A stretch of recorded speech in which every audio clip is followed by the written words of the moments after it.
Exploring the Arctic, the scientists have found a block of ice that was formed 40,000 years ago. Once they cut it open, they discovered that the creature inside is alive. Members of a scientific expedition are conducting excavations in the Arctic desert. In one of the caves, they discover something unusual in the ice. The ice block is carefully cut out and attached to the helicopter. Afterwards, the ice block is transported over the snow-capped mountains to the scientific laboratory. Later, scientists send a fax to their superiors, in which they report an important find of archaeological and anthropological significance. They ask to stop drilling the territory and send a specialist to the laboratory to help investigate the creature imprisoned in a block of ice. Dr. Stanley Shepard is sent to the laboratory. He is an anthropologist and is currently conducting his research in the Arctic, studying the history, culture and traditions of the local Eskimos. Due to the fact that the doctor is often late at meetings with the natives, his colleagues constantly make fun of him and do not take his work seriously. In the lab, Shepard is met by Dr. Diane Brady along with a group of other scientists and informs him of the prehistoric find. First, scientists decide that they have found a bear or some other ancient animal. They say that not so long ago, Russian researchers found a mammoth in the ice and its cells turned out to be quite viable. Scientists hope that the creature they found is also preserved in good condition. They plan to take some of its remaining living cells for further study. The researchers fire a laser and carefully, layer by layer,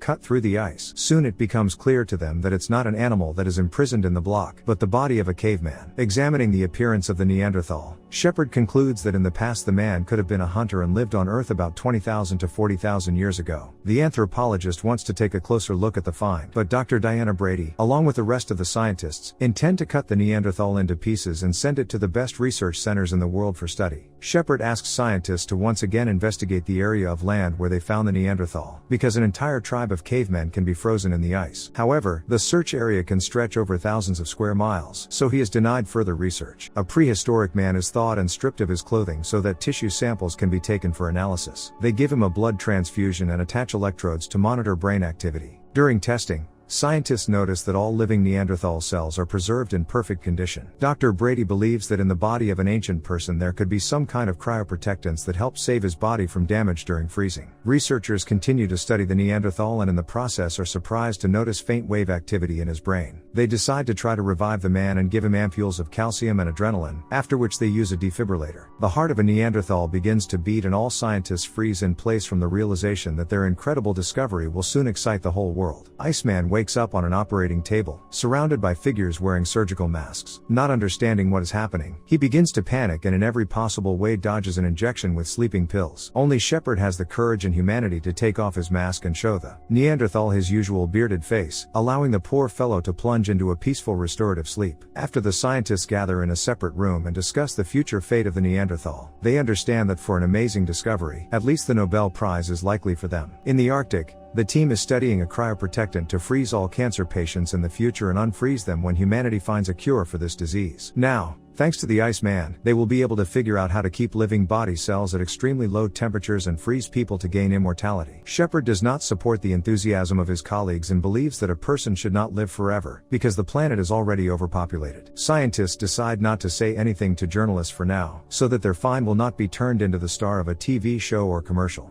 The anthropologist suggests first studying the Neanderthal in a natural environment and with his help to learn more about the prehistoric world. Shepard manages to beg the team for 2 weeks for his own research. A special vivarium is being set up for the Iceman, which is filled with a variety of animals and plants so that the Neanderthal can hunt and get his own food. The caveman wakes up in a familiar environment and goes about his usual business. First, he finds berries and squeezes juice out of them to quench his thirst. Later, the Neanderthal chases the bird away from its nest and steals the eggs from it. By evening, he kindles a fire with 2 stones and cooks food on it. The next day, after a morning shower under a waterfall, the Iceman goes hunting for a wild boar. He tricks it to go into a cave and impales it on a makeshift spear. While fishing, a Neanderthal takes a hose for prey and pulls it out of the water. Contrary to his expectations, the item turns out to be inedible. Then the man notices that the hose stretches all the way to the rock and comes along it to a secret metal door. The caveman quickly breaks down the door and finds several laboratory assistants and animals in cages behind it. Frightened scientists manage to close the passage with a grate so that the Neanderthal does not get inside the laboratory. From what he sees, the caveman becomes furious. He starts screaming and tries to punch the wall out with his fists. One of the lab assistants has to shoot him with a tranquilizer dart. After that,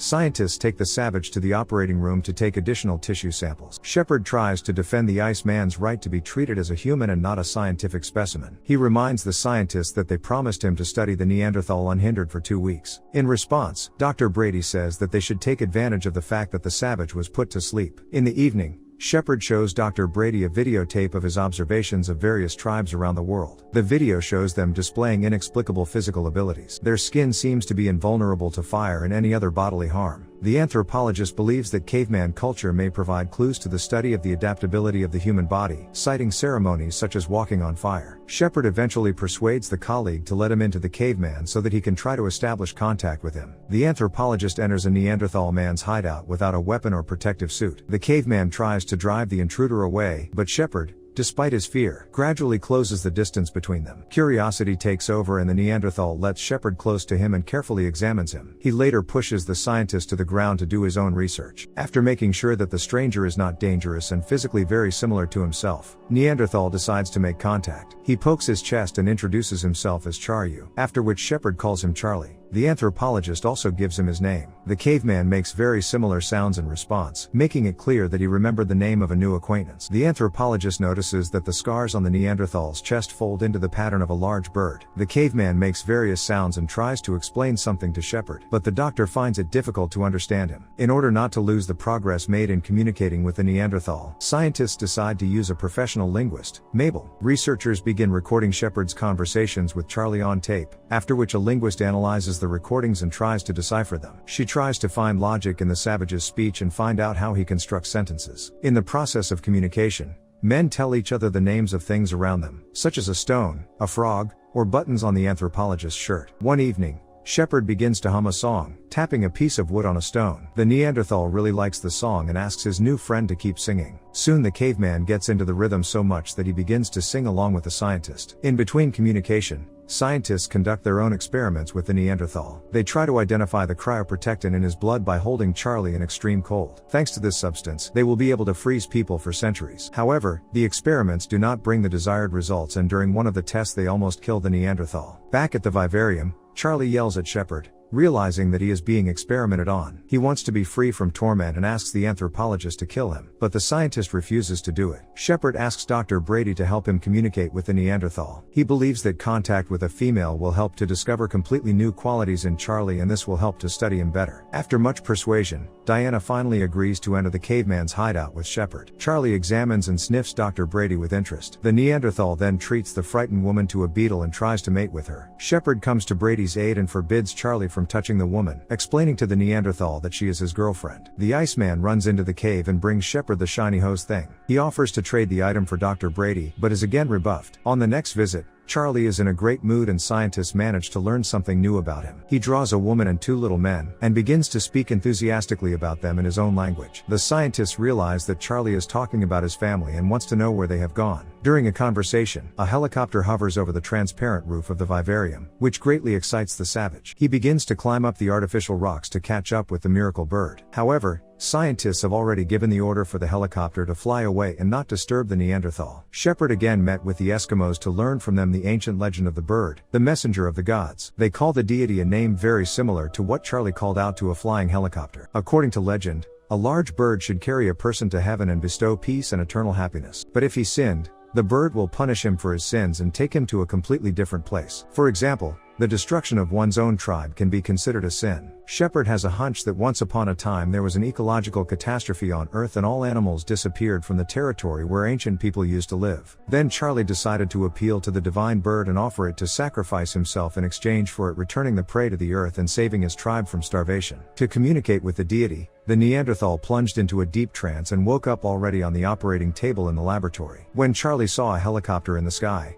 he decided that this was his divine bird. Now he can't think of anything else but saving his tribe. After this event, the Neanderthal stops communicating even with Shepard and for several days tries to put himself in a trance again. He lays out before him gifts for an offering to the deity and draws ancient symbols on the skin. Scientists want to help the savage, but do not know what can bring him out of this state. When Shepard visits Charlie, he secretly watches him and tries to figure out how he opens the door. Then the savage finds the button from the door and gets inside the laboratory. He cautiously walks the corridors, trying to find a way out of the building. Seeing his reflection in the mirror, the Neanderthal is very frightened and breaks the glass. Then he gets into a room with animals locked in a cage and runs out of it in horror. The savage is frightened by literally everything that he meets on the way: a photocopier, an elevator, and strange potions in glass flasks. Therefore, when one of the scientists gets in his way, he immediately rushes at him and pierces him with a spear. The scientist manages to sound the alarm, and Charlie manages to get out of the laboratory. Overjoyed, he falls to the ground and touches the snow. Suddenly, he sees an approaching helicopter and tries to get close to it. But during a turn,